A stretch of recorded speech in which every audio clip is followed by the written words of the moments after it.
This isn't like listening to a rock song. It's like listening to just a sonic meditation.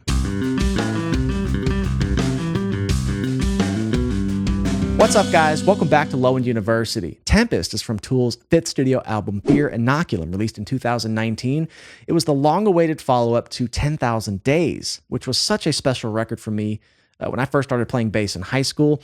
But I've only heard Pneuma from this album. We did that last year here on the channel. I've been kind of holding off, but recently you guys voted in Tempest to be the next track I hear, which is also widely regarded by critics and the press to be the standout track on the album. But without further ado, let's get right to it. This is Tempest, an epic 16-minute long track from Tool.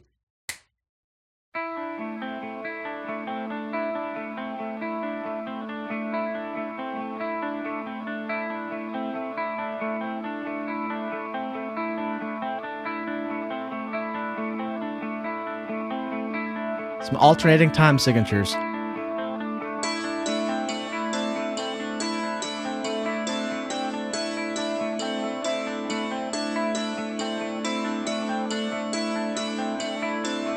They make it so smooth, it's sometimes really hard to tell. I'll keep listening.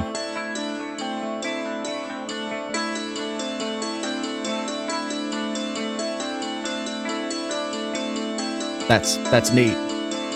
Okay. Guitar started off, sounds like it's just E, D, A, C, kind of pentatonic almost.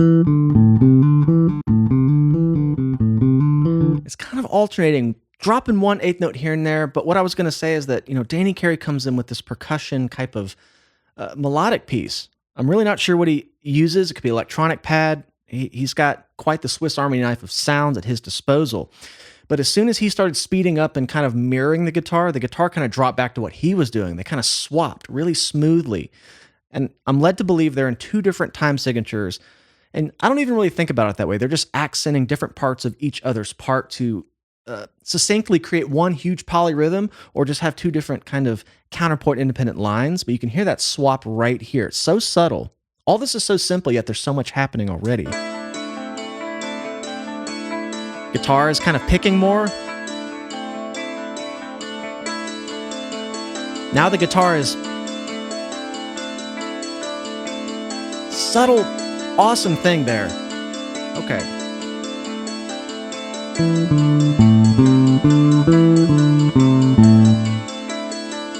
Kind of an irregular pattern too.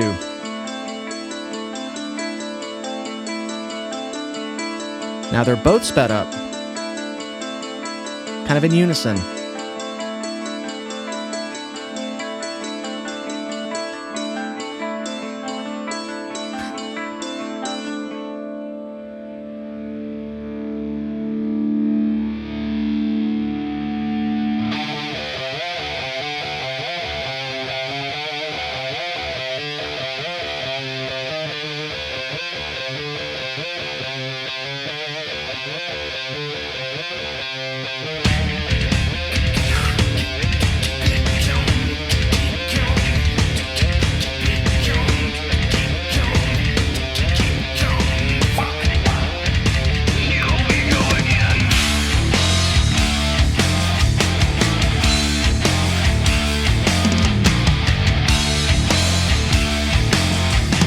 God.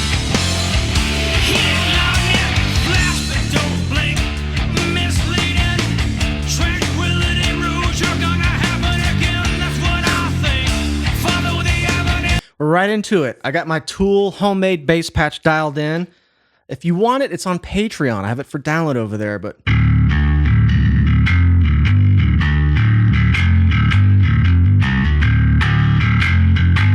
Ooh, just the bass tone is so thick. I mean, it just sounds like it always does, but it's just cool hearing it, that he's still kind of retaining the sound I came to love on 10,000 Days. So the riff here has changed. We're obviously down here in drop D as usual, using the usual notes F, G. But it's kind of retaining the same rhythmic motif as some of the things introduced here in the intro. Granted, those were, I don't want to say a different key, but using different notes, E, D, A, C. And then that guitar intro had a bit of chromaticism in it. I haven't heard a lot of chromaticism in the Tool catalog. I know it exists, but just thinking of some of the main, iconic riffs from the band, they're kind of square, right? Kind of like 5 or 6 notes repeating, but I heard this up up here to C sharp, D, D flat, E flat. So kind of just taking note of some of the themes introduced, because as I've learned with this band, they'll give you this one little theme, and if you don't pay attention to it, they're going to bring it back later and you're going to think it's new. And then when you hear the song a few more times, you're like, that wasn't new. They kind of gave it to you in the beginning, just like a little sample, checking to see if you remember, and then 10 minutes in, they'll bring it back. So let's keep going. Big, beefy riff coming right in.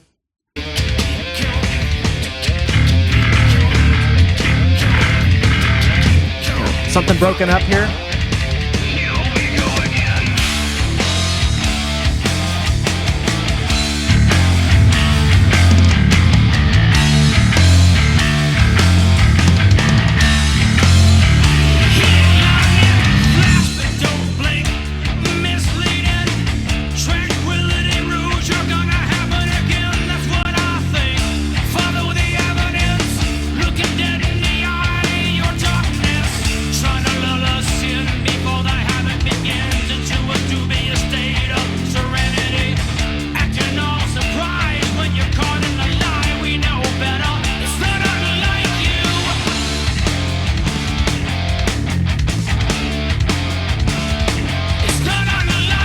Yeah, they're making 4/4 really weird here.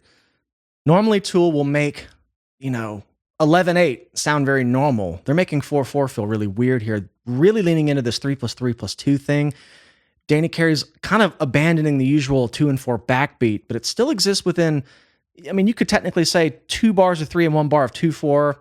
I kind of hate overcomplicating time signatures like that because it lines up somewhere. But if you count this, it feels like 4 to me. But now they're making a normal time signature very weird.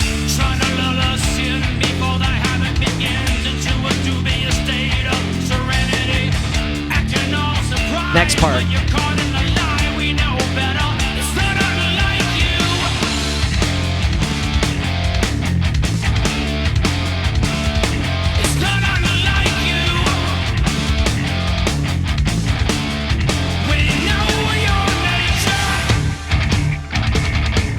Kind of threw me off a little.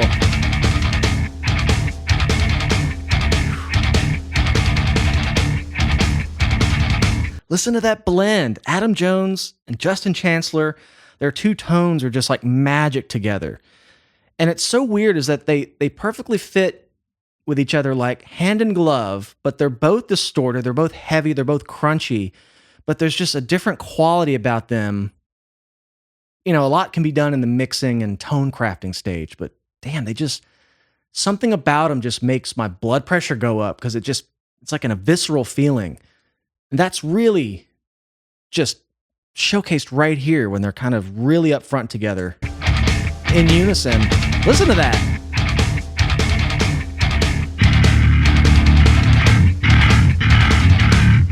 I can't get it that quick. Done.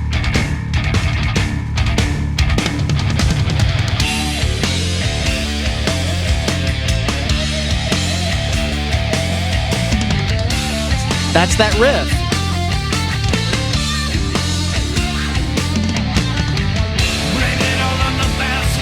See, very slightly, he brought back that riff we kind of started out with. First time we heard distorted guitar, but he only did it for a couple seconds.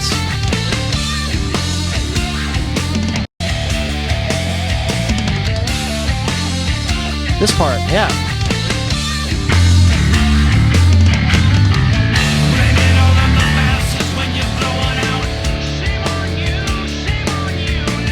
Shame on you now.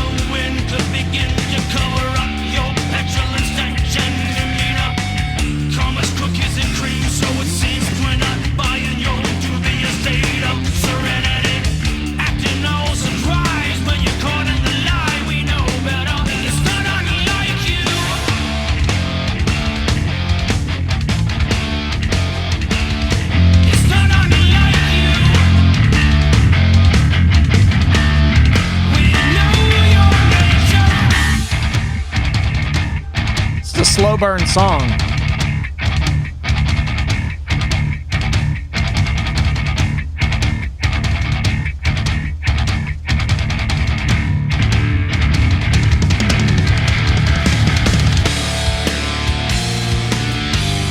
Kind of a new section. Okay. I always know with this band, they'll give you a theme, and I was just saying this a minute ago, but they're doing it with these longer riffs too.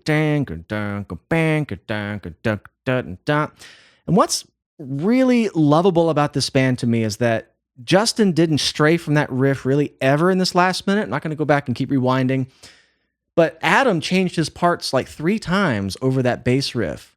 And something I don't hear often is that when Adam will just ring out like an open D power chord, right?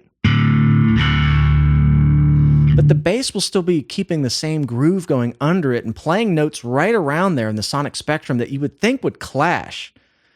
But it just gives a bit of that kind of big picture dissonance. This happens a lot in the main Tool riff for the pot, when the guitar stays on C, but the bass is still kind of there going. And I just love that about them. It's almost accidental to me, or they don't really care that it clashes, but it just gives each riff a really different dimension when Adam will keep changing his parts as the bass part stays static. Big thing I'm noticing already here. Okay, this is a new section.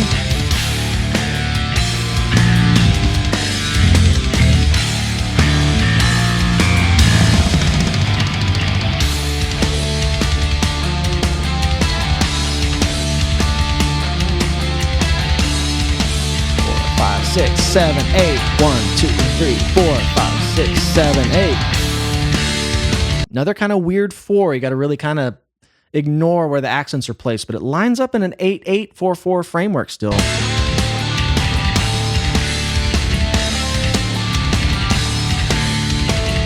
6, 7, 8.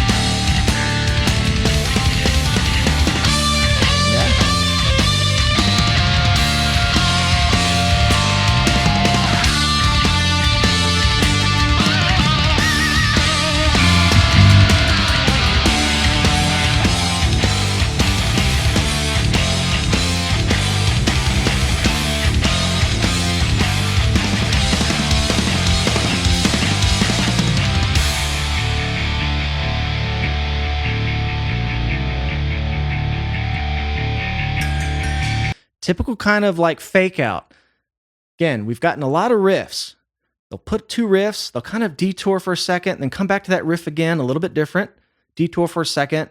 But the whole time they keep doing this, they're just building up. It's kind of this like climaxing thing. Then when you think it's just going to like bust open and the floodgates open and whatever else happened next, they kind of slow it down. That's intentional. I know it's going to come back in some way, shape, or form. It kind of did on Numa. I remember that kind of blowing me away. Let's keep it going. Justin just kind of by himself here.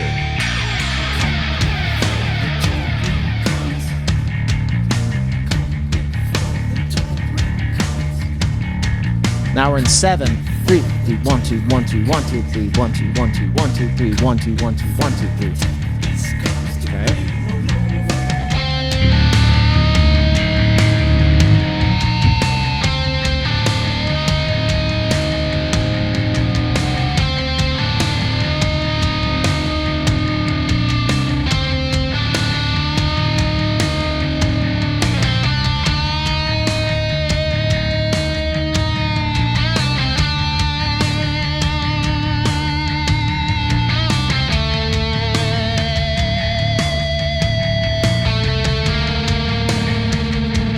Yeah, Justin's putting some of the accents in the bass groove, not on the 2-2-3 kind of subdivision here. It's like he's changing notes 1 beat early. You know why? It just kind of complicates the groove a little bit more in a way that I like, but I kind of hate because I have no idea where he's basing his time on. If you listen really closely, Danny has established this really strong 7-8, 2 + 2 + 3, dun, dun, got it, dun, dun, got it, dun. You could think of it in a big 7-4, but you can hear the bass notes just not lining up. Damn it, Tool does this every time. And if I overthink it too much, I'll never get it.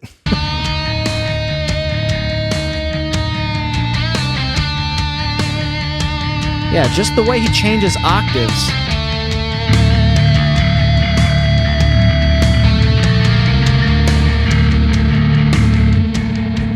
No way to know.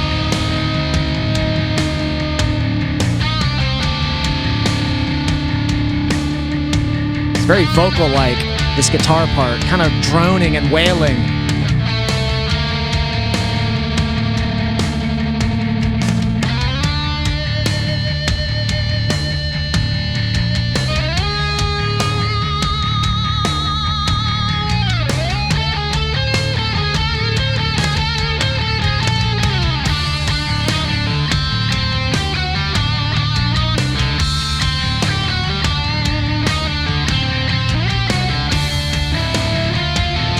Yeah, the octaves just kind of random. It's like 2, 5, 4, 3. It's just kind of like.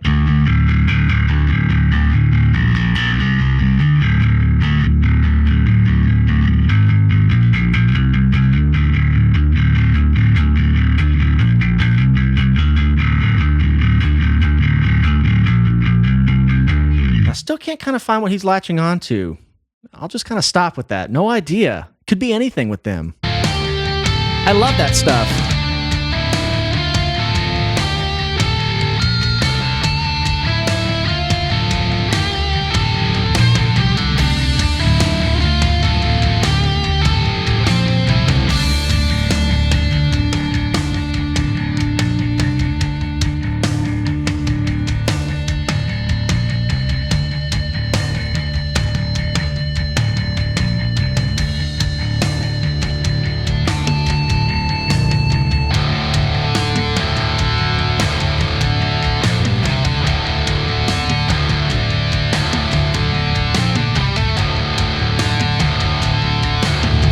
My other camera stopped. I'll turn it back on.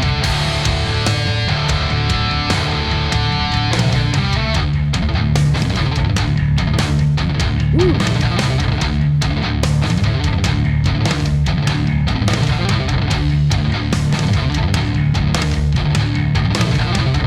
Where are we going with this?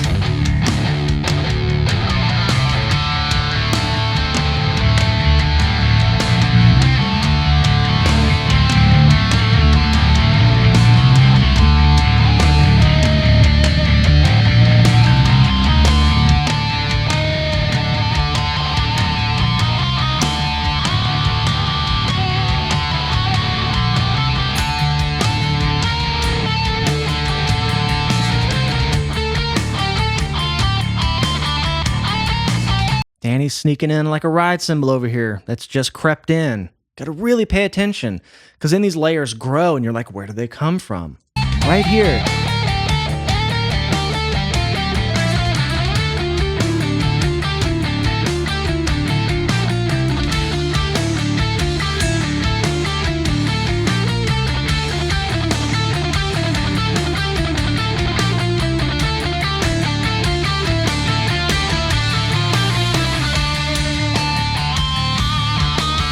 And I think we got kind of like 3 time signatures happening here. If Justin is doing something different, it might just be kind of an asymmetric, irregular pattern he's doing that maybe lines up every few bars with Danny. I'm not going to keep zooming in too much to fix that or figure that out. But Adam here is now doing this kind of 5/8 thing over, I think, still this prescribed 7/8.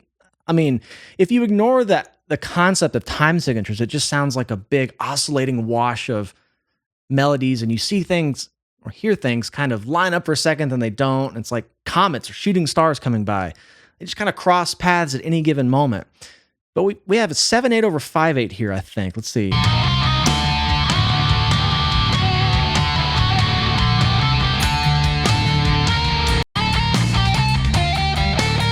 Yeah, when he starts this arpeggio.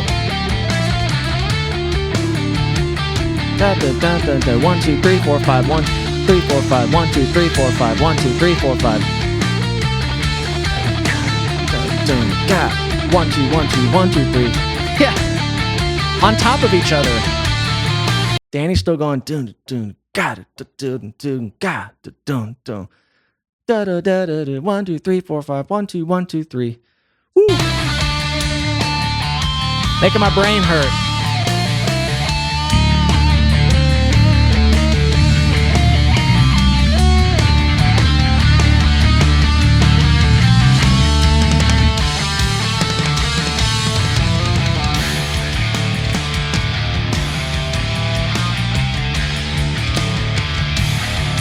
I can feel it building.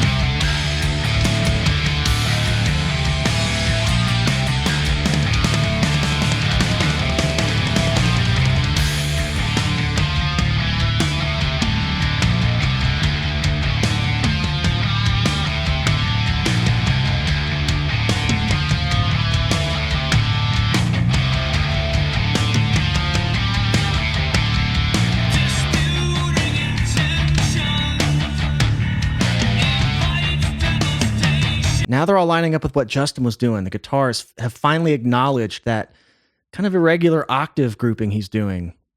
Right here.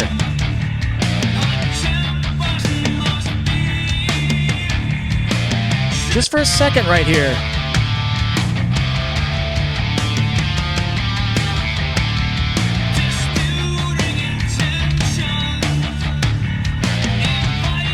Okay. Whew. It's a lot to keep up with.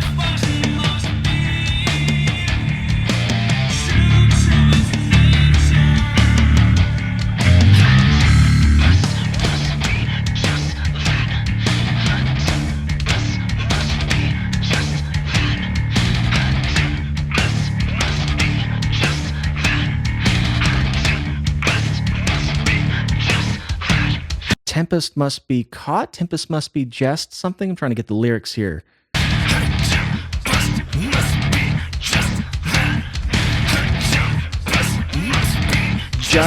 Just that?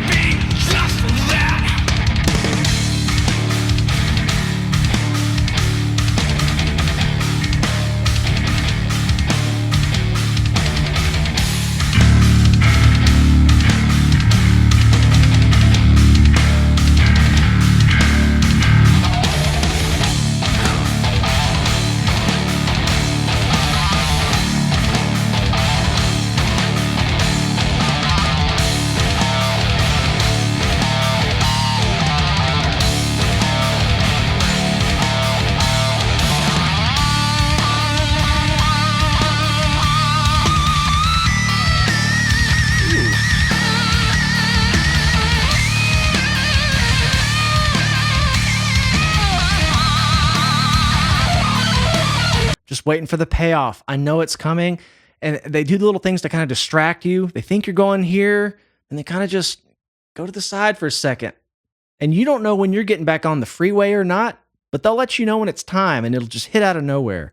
Let's see. I hope I'm not just like over predicting this, but this has been a very subtle build of slow rhythmic variations, slow, I don't know if you want to say melodic, but just motifs and themes.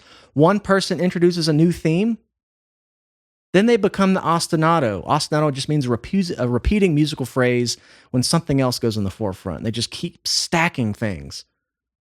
And I haven't really been paying attention to when the lower layers disappear. They'll kind of change and permeate. I mean, it's so far beyond a typical rock song. I mean, you got to pay attention to figure this stuff out. I'm paying my 100% attention. And even then, little subtle layers are just kind of eluding me, or when did that come in? When did that go away? It's a challenge to do these for.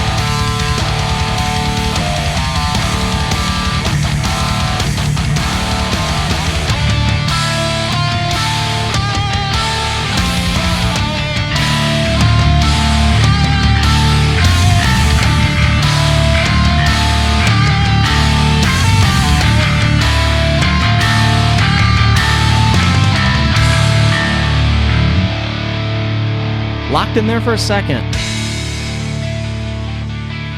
Back to the intro. This is the guitar riff we first heard.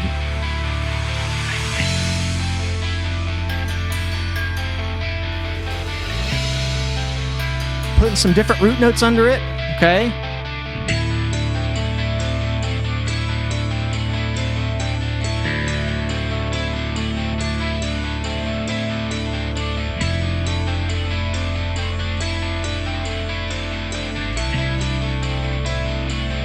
I love when the bass comes in. This is a reprise of the intro. The bass is now entering, providing context to the chord. Because before, the guitar was up here just. So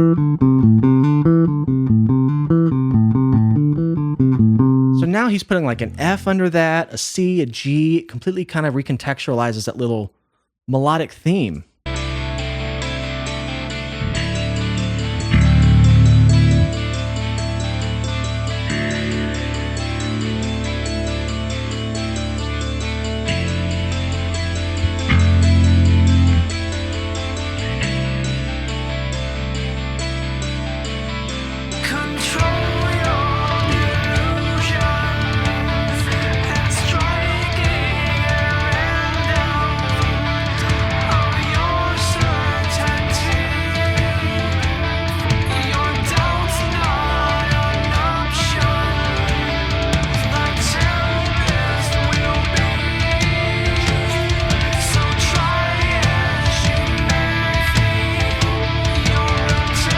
All the Maynard vocals here sound like they're just out of a dream. I've always loved how he's mixed a little quieter. You almost can't understand what he's saying at first, but after a few repeats, you kind of get it. It's like I'm digging deep to kind of hear a bass track, but on the vocal track. And I love this kind of philosophy of just, I'm another instrument. What I say isn't as relevant as it might be for other rock songs, lyrics, sure, whatever. I'm just another instrument telling a story like we all are. I'm having to kind of dig for what he's saying. I really like that. And again, the effects on it, the verb, the delay, it's kind of dreamy, like fever dreamish in a way.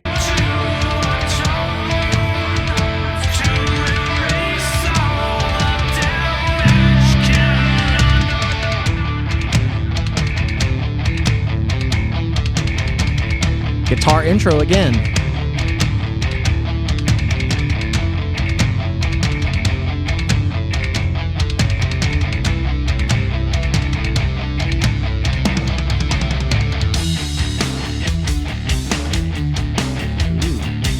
Finally in unison.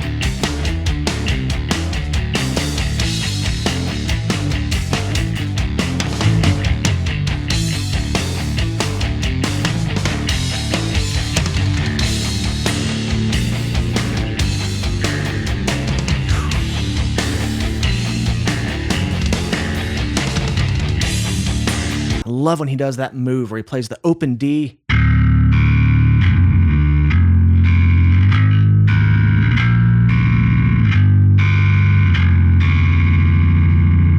The way it rubs is so fat.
Same theme brought back.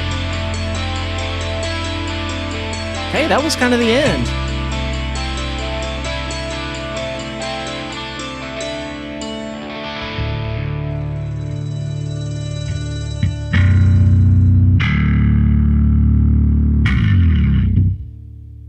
Tempest.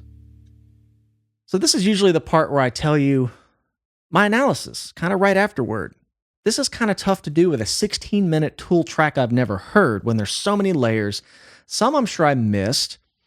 It's just one of the songs I got to hear a couple times to really sum up my thoughts.